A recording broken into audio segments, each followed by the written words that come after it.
इन पहली सरकारें अपना विकास कराती थी। उनको गांव की चिंता नहीं होती थी, गरीब की चिंता नहीं होती थी, दलित की चिंता नहीं होती थी, बुजुर्ग की चिंता नहीं होती थी, सामान्य नागरिक की चिंता नहीं होती थी।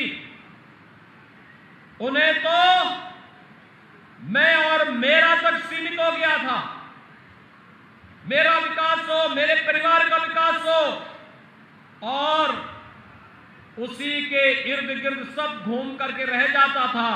और जो बचता था उनके गुर्गे माफिया और गुंडे बनकर के जनता पर कहर डालने का कार्य करते थे। लेकिन भाइयों बहनों, आपने कानून व्यवस्था देखी होगी।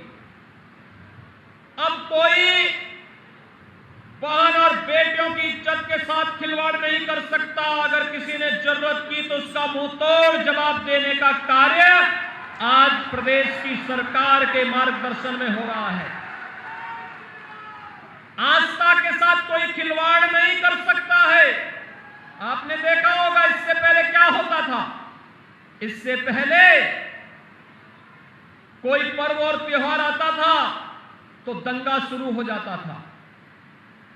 कोई आयोजन होता था, दंगा शुरू होता था। कांवड़ यात्रा का समय आता था, प्रशासन रोक लगा देती थी। हमारी सरकार आई, हमने कहा पर्व और त्योहार में अगर कोई दंगा करेगा तो उसकी पूरी संपत्ति जब्त करवा देंगे, और संपत्ति ही जब्त नहीं करवाएंगे। अगर सरकारी संपत्ति को और व्यापारियों के प्रतिष्ठान को किसी ने आग लगाई तो उसकी भरपाई करते करते उनकी 7 पीढ़ियां चली जाएंगी, लेकिन भरपाई नहीं कर पाओगे। आज आप देख रहे होंगे उत्तर प्रदेश में कोई दंगा नहीं।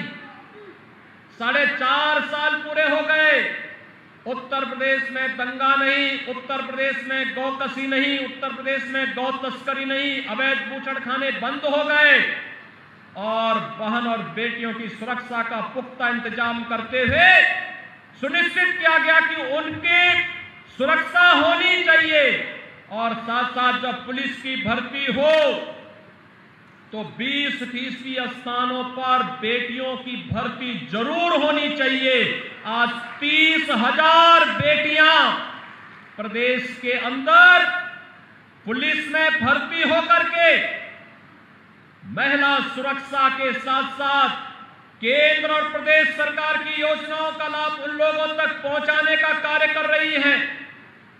भाइयों बहनों, यह काम इसलिए हो पा रहा है क्योंकि सरकार की नीयत साफ है। सरकार जनता को समर्पित है, और सरकार बिना भेदभाव के योजनाओं का लाभ आप तक पहुंचा रही है।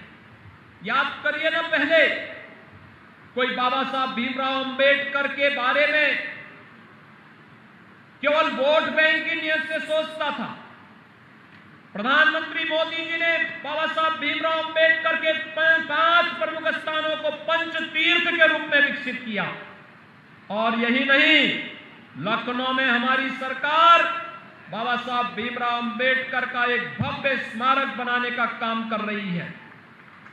हमने काशी में संत रविदास जी के पावन प्राकट्य स्थल पर भी उनका भव्य मंदिर और साथ साथ पर्यटन विकास की सुविधाओं को विकसित करने की कार्रवाई को तेजी के साथ आगे बढ़ाया है। और महर्षि वाल्मीकि के पावन साधना स्थली लालापुर विकास की नई और पर्यटन सुविधाओं की नई ऊंचाइयों को छूता हुआ आगे बढ़ रहा है। ये बदला हुआ उत्तर प्रदेश, ये वही उत्तर प्रदेश है जहां पिछली सरकारों में कहा जाता था कि अयोध्या में कोई परिंदा नहीं मार सकता। हमने कहा अयोध्या में भगवान राम का भव्य मंदिर बनाएंगे। और भाइयों बहनों, आज आप देख रहे होंगे अयोध्या में भगवान राम का भव्य मंदिर निर्माण का मार्ग प्रशस्त हो गया है। प्रधानमंत्री जी ने 5 अगस्त 2020 को अयोध्या में भगवान राम के भव्य मंदिर के कार्य का शुभारंभ कर दिया है।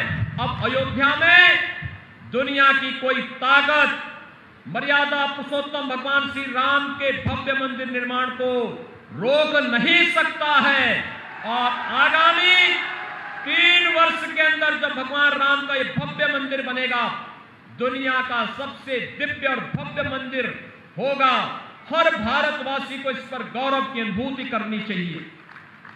भाइयों बहनों, पिछली सरकारें तुष्टीकरण की नीति पर किस तरह चलती थी। दंगे होते थे, आतंकी वारदात होती थी, मुजफ्फरनगर के दंगे होते थे और दंगाइयों को मुख्यमंत्री कार्यालय में सम्मानित किया जाता था। हिंदुओं पर झूठे मुकदमे दर्ज किए जाते थे, लेकिन आज तो ऐसा कोई नहीं कर सकता। आज तो झूठे मुकदमे समाप्त हो रहे हैं। स्पेशल लोक अदालत के माध्यम से जितने फर्जी मामले समाप्त करवाए जा रहे हैं, अनावश्यक किसी को परेशान न होना पड़े। किसान भाइयों के लिए केंद्र की सरकार और प्रदेश सरकार पूरे समर्पित भाव के साथ कार्य कर रही है। 2017 में आते ही हमारी सरकार ने 86 लाख किसानों का 36,000 करोड़ रुपए का कर्ज माफ किया। और भाइयों बहनों, प्रधानमंत्री मोदी जी ने हर किसान को प्रधानमंत्री किसान सम्मान निधि के साथ जोड़ करके उनके जीवन को सम्मान और स्वावलंबन के साथ जोड़ने का काम भी किया है।